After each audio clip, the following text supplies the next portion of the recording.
Estamos frente, según la historia, al momento más bullish del año. O sea, la racha más verde del año es justamente ahora. ¿Qué les Quieres saber dentro del mundo de las opciones?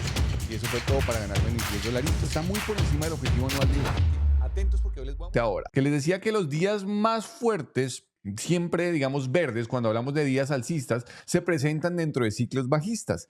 Así que podríamos esperar una explosión fuerte. Y fíjense cómo ha respondido de fuerte el S&P 500 en los últimos días. Y hablaba justamente de una frase, la historia contra el mercado o el mercado contra la historia. Y pues evidentemente lo que nos ha demostrado una vez más, porque el pasado nos puede dar pistas de lo que podría eventualmente venir en un futuro. No hay garantía de nada, pero una vez más la historia se hace presente y dice, aquí mando yo, señor mercado. Bueno, realmente la historia está compuesta por el mercado. A inicios de mes de octubre, que les decía, uy, esta subida está muy tempranera, a mí se me hace que está muy tempranera todavía. La subida debería llegar por ahí hacia la segunda quincena de octubre, hacia la tercera semana de octubre. Se demoró un poco más, pero creo que muy pendientes de lo que estaba sucediendo con la reunión del FOM. Y bueno, finalmente se destapa y hoy vamos arriba a un 1.5%, 1.5%.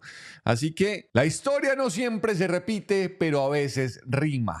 Es así. Revisemos a través de FactSet, que nos dice cuáles son los días más verdes del año. O sea, la racha más verde del año es justamente ahora. La historia también nos dice que los momentos más tenebrosos, los días donde se han presentado los cracks más fuertes del año, también han sido en octubre. Pero octubre tiene una connotación, le dicen el October Killer, que hacen un juego de palabras en inglés. Ustedes saben que la palabra oso en inglés es bear. Entonces le agregan una A a October y lo ponen October Killer, que octubre es el matador de osos. Eso es lo que nos ha mostrado la historia. Y parece que la historia nuevamente está dando la razón. 1.55% en una subida frenética en los últimos 4 días, lunes, martes, miércoles y hoy jueves. Una subida frenética y ya nos encaramamos por encima de los 4.300 puntos.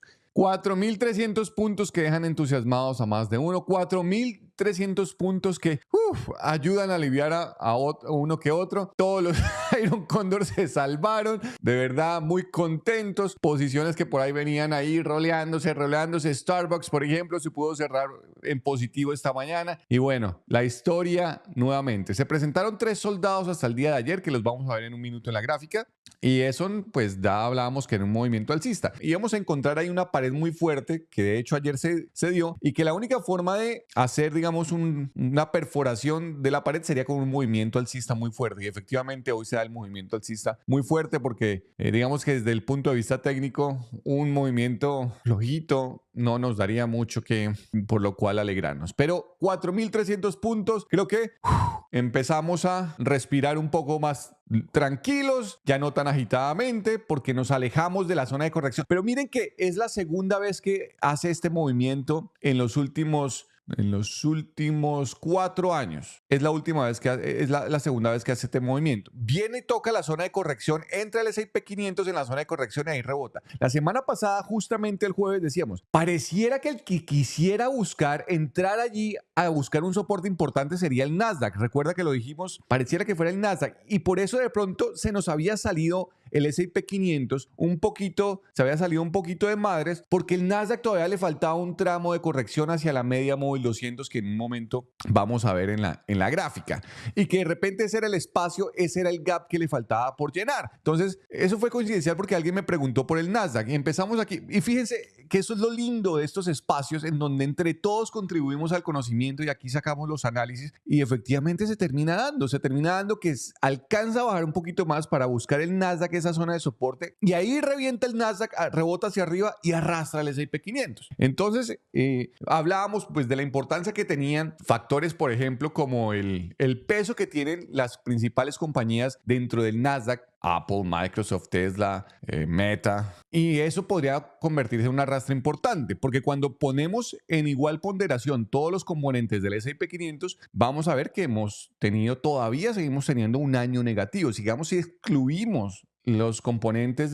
tecnológicos más fuertes del S&P 500, los de mayor capitalización bursátil, es en donde encontramos que el S&P 500 pues no ha rendido tanto como nosotros pensamos. Y bueno, vamos de una vez y revisemos un poquitito la historia, lo que les estaba mencionando de la historia. Y es que nos encontramos justamente nos encontramos en la época más bullish del año. En la época más bullish del año, fíjense, la racha ganadora más grande del año es la que vamos a vivir, es la que estamos viviendo. Fíjense, los primeros días de noviembre y los últimos días de octubre. Sin embargo, realmente la racha ganadora es el 30 de octubre, o sea, hacia esta zona. Entonces aquí empieza la racha ganadora, lo cual podría ser pensar que la racha ganadora se extiende un poquito más adentro en noviembre. Pero aquí es donde encontramos los días más ganadores del año, la racha más ganadora. Tenemos otra en diciembre, que es el famoso rally de Santa, el famoso rally de Navidad, que es por lo regular una racha muy ganadora. Pero fíjense los efectos que estamos viviendo. Bueno, desde el punto de vista técnico ya veíamos, era el momento de pensar en una reversión. De hecho, les decía que alrededor de la zona 4.145 puntos debería ser un soporte importante. Rompe el soporte, se va a la zona 4.110 puntos. Y allí rebota en la zona 4.110 puntos, casi la zona 4.100 puntos. Ahí se convirtió en un soporte bastante importante. Pero lo más impresionante de todo es que básicamente en 4 días el S&P 500 ha crecido 200 puntos. 200 puntos. Como diría mi papá, la medio huevonadita de 200 puntos. Saludo para Hernán Silva en Colombia. Bueno, y sí, 200 puntos ha crecido en los últimos días el S&P 500. Impresionante la cabalgata.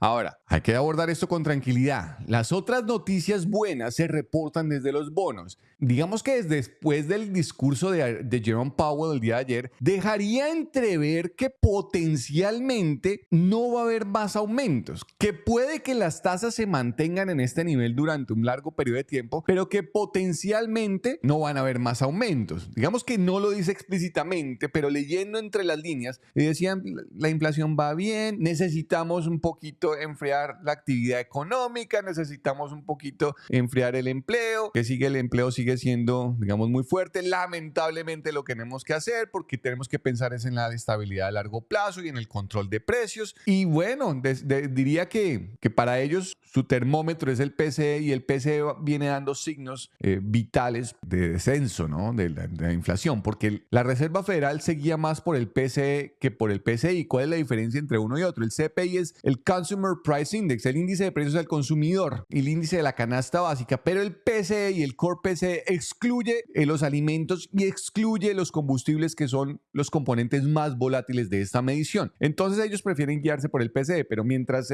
digamos que el índice de precios al consumidor está en el 3.2%, el PCE puede estar en el 3.6%. Entonces todavía tiene un tramo, una brecha entre uno y otro. O sea, estamos más lejos, porque entonces el target de inflación no sería el índice de precios al consumidor, sino el target de referencia sería el Personal Consumer Expenditure, que es el PCE. Hay una diferencia en el cálculo entre uno y otro y la Fed prefiere el PCE. Entonces estas son, digamos que noticias que digamos que ya sabíamos que es el termómetro preferido de la Fed, pero ayer lo dijeron abiertamente. El target de inflación no es el target del CPI, es el target del CPE, lo dijo ayer abiertamente el señor Jerome Powell. Y ante la pregunta de los periodistas de, bueno, ¿qué sentido tiene pausar el incremento de las tasas para volvernosla a subir en diciembre? Y él dicen, vamos reunión tras reunión y vamos a tomar las decisiones de acuerdo a la información que tengamos disponible en ese momento. Pero como bien Powell lo decía el día de ayer, la información que tienen disponible en el momento es rezagada, porque a diferencia del mercado de valores, la economía no vive de las expectativas. La economía vive, digamos, de las realidades, pero las realidades lamentablemente se dan por cuenta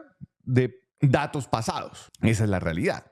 Entonces allí ellos tienen un rezago y decían que las medidas de la política monetaria que se han dado o que se han puesto en el último año, ya se empiezan a ver los efectos, ya podemos empezar a sentir los efectos, como un estancamiento, un debilitamiento de la actividad inmobiliaria, que fue otra cosa a lo que hizo referencia el señor Jerome Powell el día de ayer. Entonces lo que estamos viviendo hoy, este rally que estamos viviendo, aquí recuperando la zona 4.300 puntos, pues deja entusiasmado a más de uno, miedo, pensando que la tormenta ya acabó, pensando que vienen mejores tiempos, pensando que vienen momentos alcistas. Lo malo de todo, digamos dentro de todo esto, el VIX cayendo, nuestra fiesta de la volatilidad empieza a disminuirse, pero bueno, con eso tendremos que vivir. ¿Qué nos dice el índice de miedo y codicia de la CNN? La semana pasada alcanzamos a llegar a extremo miedo. Tuvimos por aquí la puntica de extremo miedo y ahí rebotó. Todavía sigue en miedo, pero esto todavía podría ser, digamos, la excusa para seguir subiendo y enfrentar este famoso rally de fin de año que usualmente la historia nos dice que nos acompaña. Así que todavía hay algunos indicadores sobre que nos encontramos en extremo miedo y digamos, también desde el punto de vista técnico, haber alcanzado una corrección del más de 10% y ahí haber rebotado, eso le dio suficiente aire al mercado para pensar, ok, hay una buena zona de precios para adquirir activos a buenos precios para dejar seguir la correría. ¿Qué sucede con el put de spread? Que suscríbase al canal para estar siempre más profesionalmente en los diarios. Entonces, 22 días.